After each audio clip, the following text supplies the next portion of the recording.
what's up? I'm Jen and I'm short.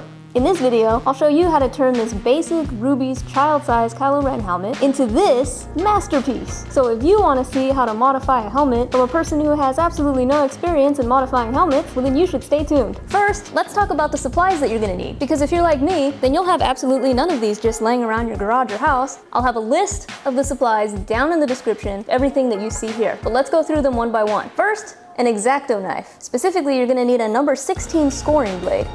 Loctite, which is just CA Superglue, E6000, Neodymium Super Magnets, also known as Earth Magnets, some body filler. I chose to go with Evercoat Rage, 3M Bondo Fiberglass Repair Kit. This is for the Fiberglass Resin, 3M sanding blocks, one in 80 grit and one in 180 grit, 320 grit, 80 grit sheets, cheap paintbrushes, which we're gonna use with cheap plastic dishes. Fiberglass will destroy these, so get brushes that you plan to throw away. 3M sanding respirators, so that when you're sanding, you don't breathe all that nasty stuff in. Disposable latex gloves, to keep your hands clean. Plastic spreaders, a needle file set. This is a 10-piece file set. I mainly bought it for the bastard mill. For the paints, you want to make sure to stick with one brand throughout the entire thing. Everything from your primer to your final coat. I went with Rust-Oleum. First we start with a sandable primer, flat black. A textured paint called Aged Iron, satin clear. Acrylic paints in 3 different shades, wrought iron, silver, metallic, and licorice, which is also a matte black. This will be for weathering. Liquid leaf silver paint, various paint brushes for the acrylics I just showed you. Women's black hidden cotton liner socks. This is for the eye screen area and behind the holes we're gonna cut in the mask. Latex work gloves to keep your hands protected. Army helmet padding that I got off of Amazon. It was about 25 bucks. It comes with some Velcro. It just looks like this. 12-volt micro cooling fan. 9-volt battery clip. And finally, this is hours upon hours upon hours of me researching on various forums and YouTube and other places from other Kylo helmet enthusiasts. First, we're gonna cut some holes. Using our X-acto blade and our number 16 scoring blade, we're gonna actually cut these holes into the face. Now this goes without saying, but I'm gonna say it anyways. These are very, very sharp blades. So, you know, safety and stuff. Don't be a dumbass. So what I'm gonna do is I'm gonna take a Sharpie and I'm gonna mark which ones I need to cut out first before I actually start the cutting. First we need to remove the Velcro and the grommets from the helmet.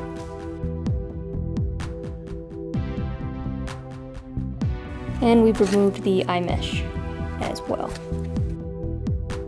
And it is marked in the spots where I'm going to attempt to cut with the X-acto blade.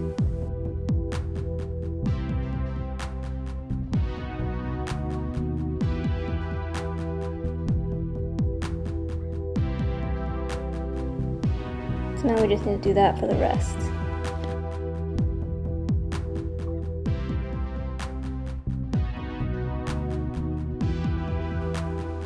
This is what we're going to use to clean up these edges here, because they're really messy from the X-acto blade.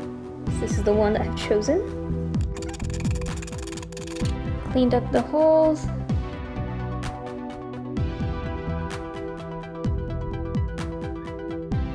The bottom half of these 2 holes needs to be cut, so you can see fabric behind it.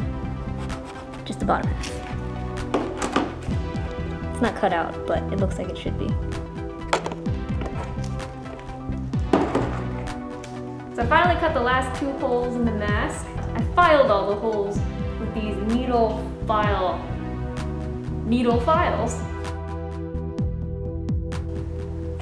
Now that all the holes are cut out, I'm going to take these 2 halves. Once it's lined up, tape it with this. Use the earth magnets to hold it together. And then use super glue. Earth magnets are an absolute necessity to hold the helmet together, because otherwise it keeps not being held together. lined up as best we could. Now it doesn't meet up down here, but somehow we're going to use body filler to fix that and fix these lines up here. Painter's tape along the seam to help hold it together. Then super glue on the inside. And go.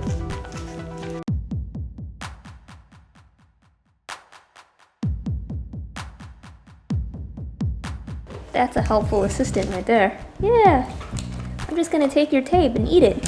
Thanks, Anakin. That's really helpful. I'm gonna do the seam in small sections from the inside with the super glue, one by one, opposite each other like tightening car locks. And then going back and filling in between.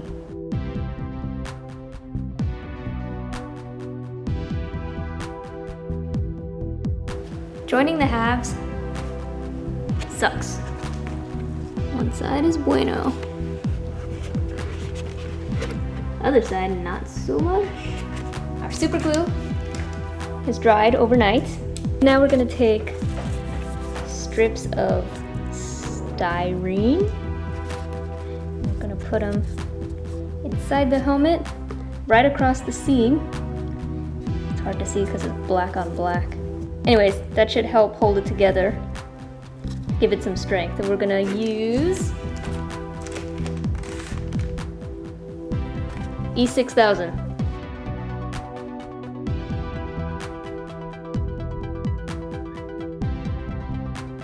Stabilizing shims made out of strips of styrene have now been installed.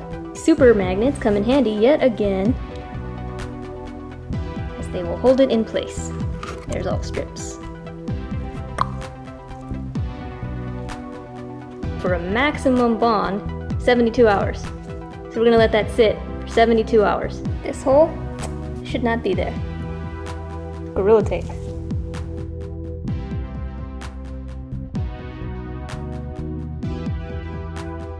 After staring at high-resolution photos of the Kylo Ren helmet for hours upon hours, I decided these things here, we'll call them Fangs, need to be more pronounced. So right now I just cut a piece of paper right here, taped it on the inside. I'm gonna take this off, put it on some of this styrene, which is, there we go. And then E6000 that thing onto the inside of here. Body filler over that afterwards. Pieces of styrene been glued to the helmet, and they're being held by those earth magnets again, which come in handy. So this is what it looks like now. Now I'm trying to add these here. One solid piece, but there's nowhere in here for it to stick to, because it's like hollow right here. It goes in. There's like there's a lip here. That's the word I'm looking for. There's a lip. And it won't stick. It's not enough surface. So this long piece here was just glued in, stuck to the other two pieces of the styrene that we had already placed. So the fangs are in now. Glued in, been sitting for like a week, so it should be good to go. I'm gonna use Evercoat Rage body filler. Preparation. Clean surface, use 40 to 80 grit to remove paint. Alright, so that's basically, there's no paint, but that's what I'm gonna do. We're gonna clean it, and we're gonna sand it with this, which hopefully that's gonna work. And then we're gonna attempt to put the body filler over the seams. Here we go. Helmet has been sanded on the outside and on the inside. So it's ready to be coated with fiberglass resin on the inside. The 80 grit sponge for the outside, most of the inside. I couldn't really get in there very well, so we used this. This is just easier to get inside all the curves. Now it's all nice and dusty and dirty. We're gonna wipe it down with a wet paper towel before trying to apply the body filler.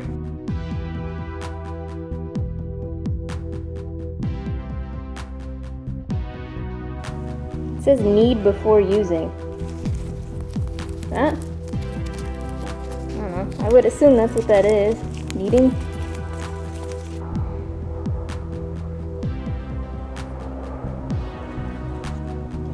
That? Alright, I gotta mix it.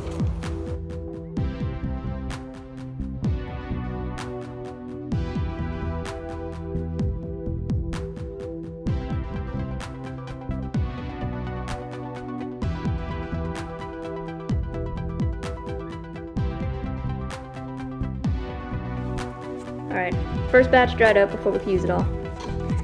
Round 2.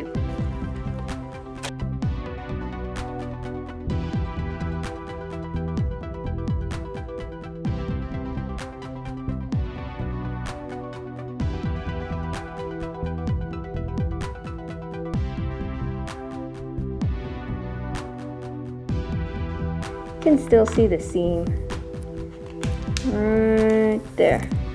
So, time to make more. And slather more on. More on.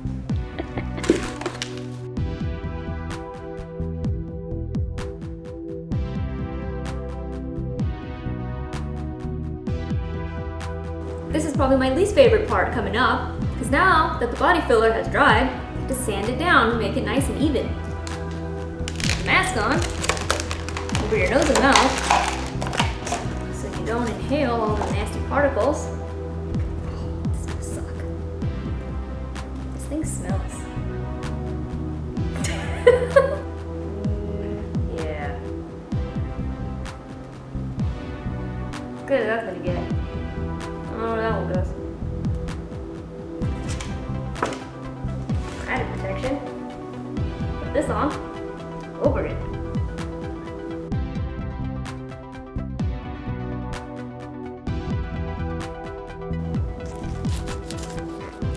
Bumpy and rough.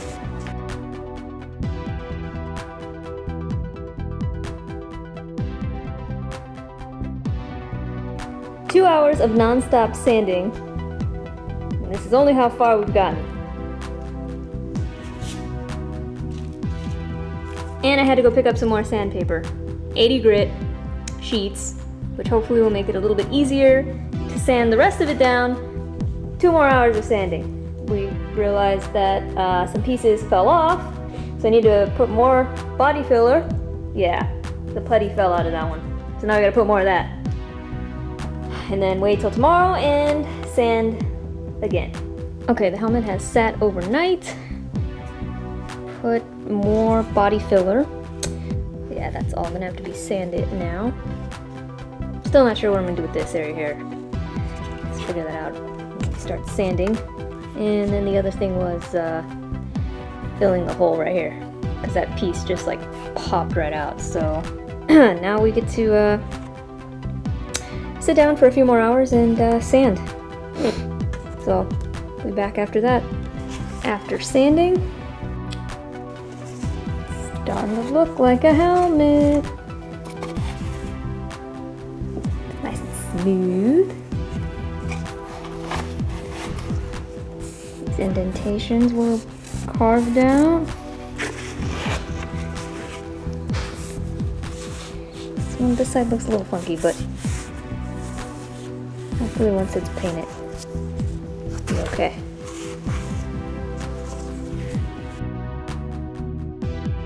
Now, we get to clean out the inside of the helmet, because we are going to coat it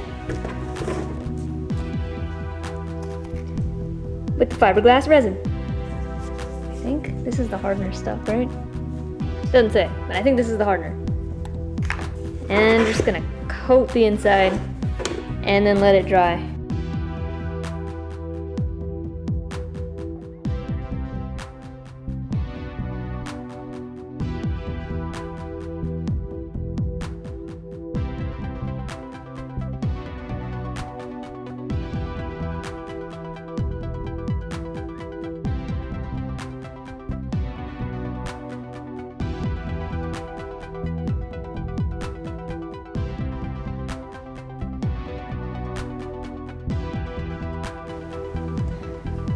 Shiny inside.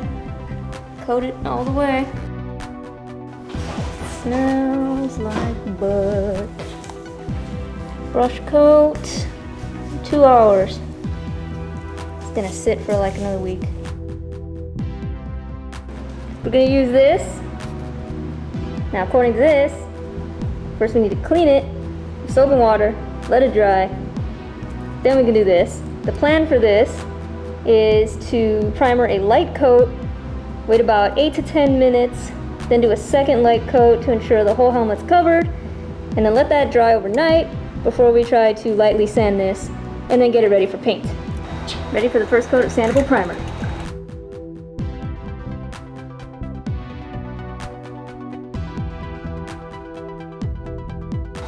Round 2 primer.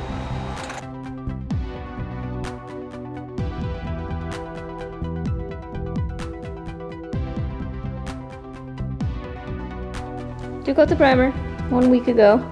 It is now dried. It's like runny on the side here. I don't know if I can get that. Kind of. Anyways.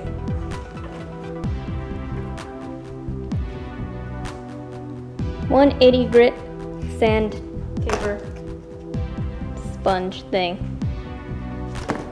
Then paint. So we're gonna use this one, Rust-Oleum Painter's Touch in flat black.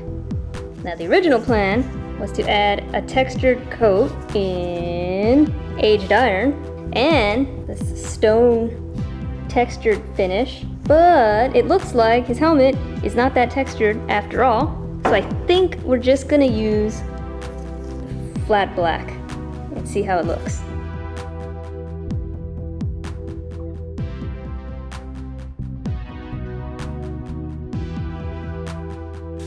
I have to wipe off the residue.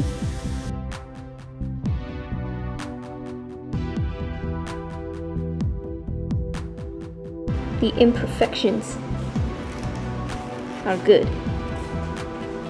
Will be emphasized later.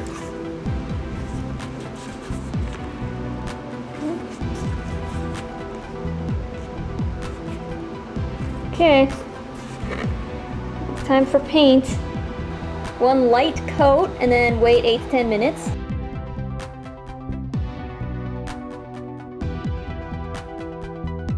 Been 9 minutes. Now it's time for second light coat. And I gotta wait another 8 to 10 minutes.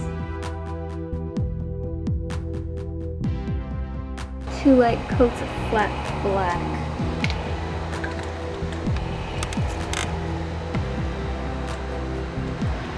It's almost too smooth. He needs like a tiny bit of texture. And then more coats of the flat black to cover it so it softens it. So we're gonna try that. The tactic here is to be as far away as possible. So ever so light, we missed it.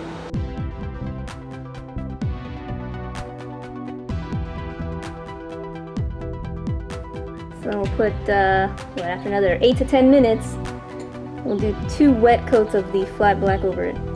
That's a very light misting of it. And that is all. I can do any more of that. I think that should be enough. I'm going to cover it with 2 wet coats.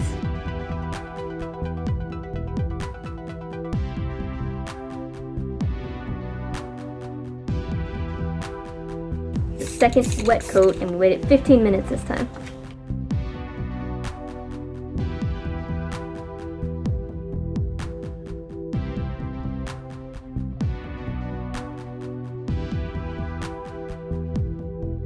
This is how the helmet dried after sitting for a week. So you see the little bit of texture in there. It's pretty rough, but it doesn't look like over textured, I don't think. Anyways, now I have to paint all the silver lines back on here. I'm just gonna be using these brushes to do it by hand. Be using liquid leaf paint, which smells a lot like this. It's the pen that you have to shake. That's exactly what it smells like. It's really strong. I'll be using the helmet back there, the Black Series, kind of as a guide. I also have high resolution pictures of Kylo's helmet to also use as a guide, so hopefully I get this right. So using this marker, I kind of just marked the lines, like where I would actually need to be painting silver. Okay, so as it turns out, it is really freaking difficult to get the tape to do what I want to do, even when I try cutting it, because I end up cutting like into the helmet, which I don't want to do. We're gonna try freehanding it. Oh, this is really smelly. I don't like this. Yep, this is definitely not my favorite thing. Maybe I should wear gloves. It's like super drippy. Let's see. Oh, holy monkey nuts.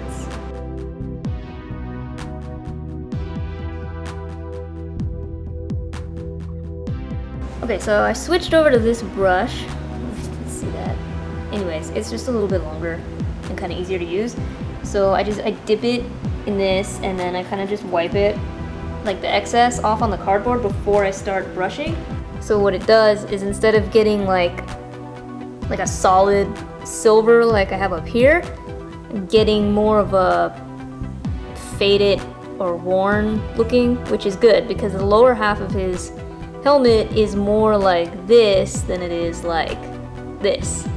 So that's the technique I'm going to use for like the lower areas around here. This is how it's looking so far.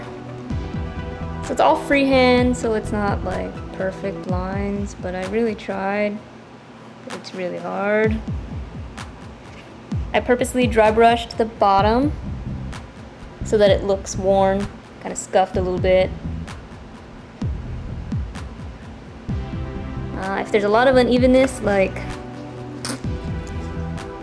that, I'm gonna try and use some black to correct some of the silver that I messed up.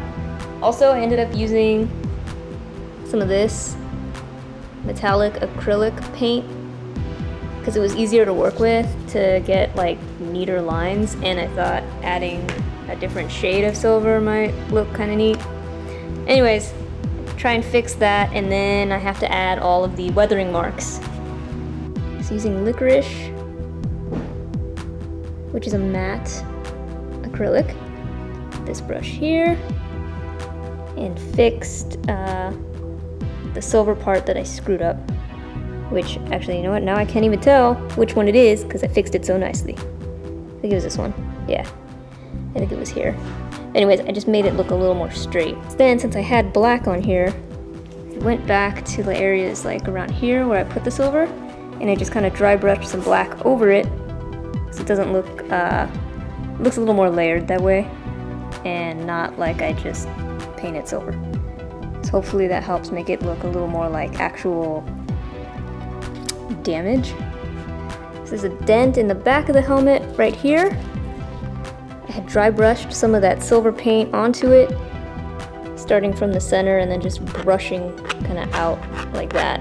So what I'm going to do next is, using the same licorice paint and this piece of foam, I'm going to kind of like sponge on more black on the silver here, especially like down here, just to give it a more worn look.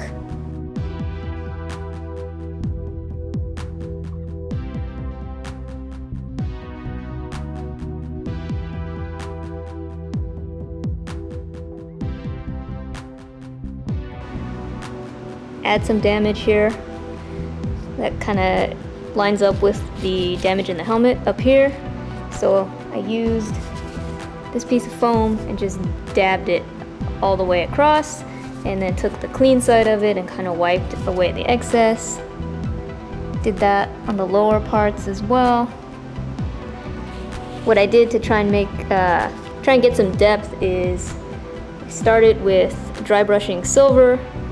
Then I took the wrought iron, which is more of the gray, and put it kind of over it to tone it down. And then dry brushed very lightly the black on top of it all, so you can barely see the silver. You can kind of see the shades of gray and black in there, so it looks like there's actual damage. Basically, I didn't want it to look like what the Black Series did. So Black Series looks like you took silver paint and then just painted it, basically. I did not want it to look like that. I wanted it to look more like there's actual damage. Also, from the pictures I've looked at, I don't think there's any scuffing here. on the front faceplate. I don't know that this front faceplate is even metal, really. It looks more like, I don't know, not metal, so I didn't put any silver on there. I did some like up around here, that was it. Also, Black Series has this big X on the top, which I don't think the actual helmet has, so I didn't copy that. I really used the Black Series more as a reference for where the silver lines went, like here, for example. I think I've spent over 5 hours just painting this, because I took my time. And I went over a lot of stuff over and over and over again to try and get a really worn, layered look. So I think patience is key with this. You really have to take your time. So here's how the helmet has dried. It's been sitting for a week now. I think this looks okay. Like I said before, I didn't want to overdo it with the damage marks on the helmet, so I tried to kind of make them a little more on the subtle side. A little bit of damage there. And then that side, scuffed that up. And then there's the back side. So I'm happy with it as is. I think it's ready for the top coat. Originally we were going to use the Painter's Touch Ultra Cover Matte Clear. Then I looked at the CRL for the 501st. It does say that it should actually be a gloss black finish. After looking at stills from the movie, it looks like there is indeed some gloss, but I didn't want too much. So I didn't go with straight gloss, I went with satin clear. Maximum paint adhesion and durability is achieved in 5 to 7 days. Comic-Con is literally 1 week from today, so guess I better get painting.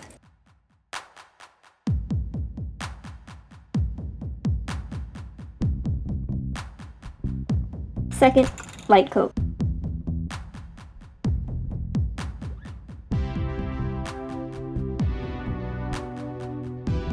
This is what the helmet looks like now. This is how the satin top coat dried. So there's a bit of a sheen, but it's not like super glossy, which is good.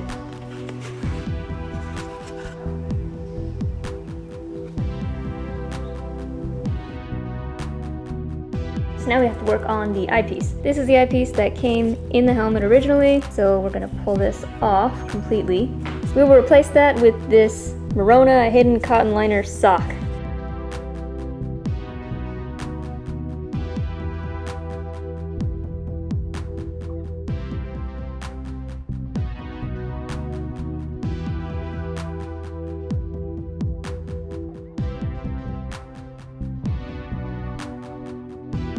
Needs more stretch.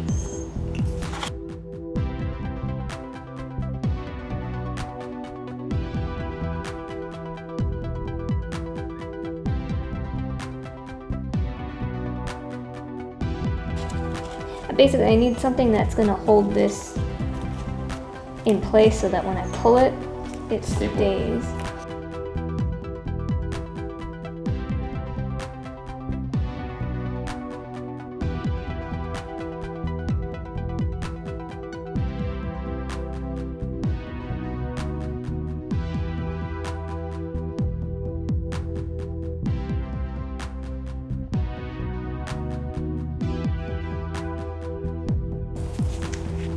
There we go.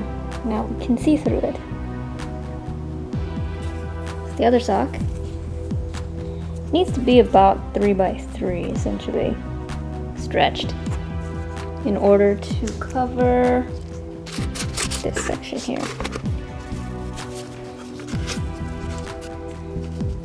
For some reason it's not sticking on one side. I'm gonna try Gorilla Tape.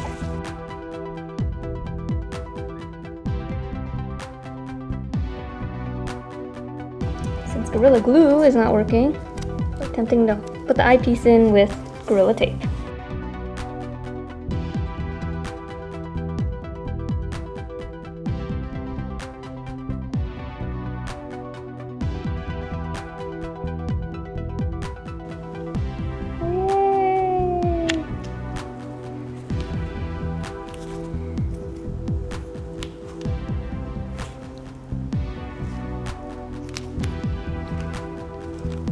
all being held in with Gorilla Tape. See, you can totally see through it. I mean, not very good, but at least you won't bump into things, mostly. Maybe. It is time now to put the padding inside the helmet. And I've also decided I'm going to put a cooling fan. First, let's start off with the padding. So this is Army helmet padding. And we're just going to stick them on with the Velcro. Once we have the padding in place, we're going to try and figure out how to get this 12-volt micro cooling fan inside the helmet. I'm going to try and connect it with a 9-volt battery. Basically, I don't have a switch. I'm just going to connect one side, and then when I want it on, I'll connect both. When I want it off, disconnect one side. I've got the padding in place where I think I'm going to put it. Right now it's just being held on by blue tape. We'll stick it on there with Velcro. But this seems to be a good placement. Let's wire up the fan. That's my workstation, man. Strip it real good.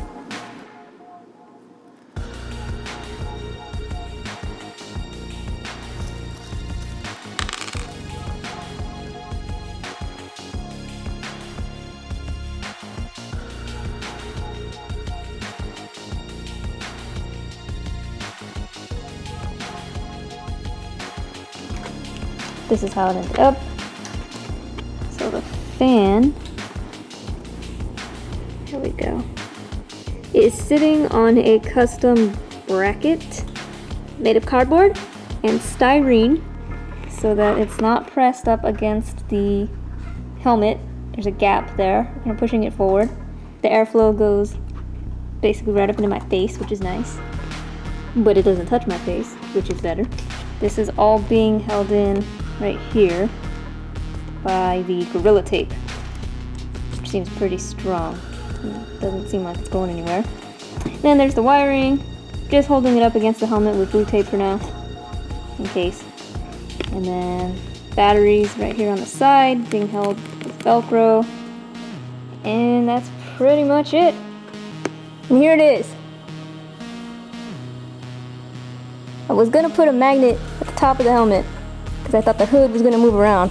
Seems like it's staying because the texture of the helmet's pretty rough. It seems to be catching it, so I don't think this hood's going anywhere. I don't know if I need a magnet after all. Anyways, this is the helmet. If you enjoyed the video, or you found it even slightly useful, be sure to give it a like so I know. Don't forget to hit that subscribe button because I still have more work to do on this costume, and there'll always be other costumes as well. Or you can always check out any of my completed cosplays. Questions, comments, concerns, leave them in the comments down below. I'll try and get back to you as soon as I can. Thanks so much for watching. But now it is time to roll out.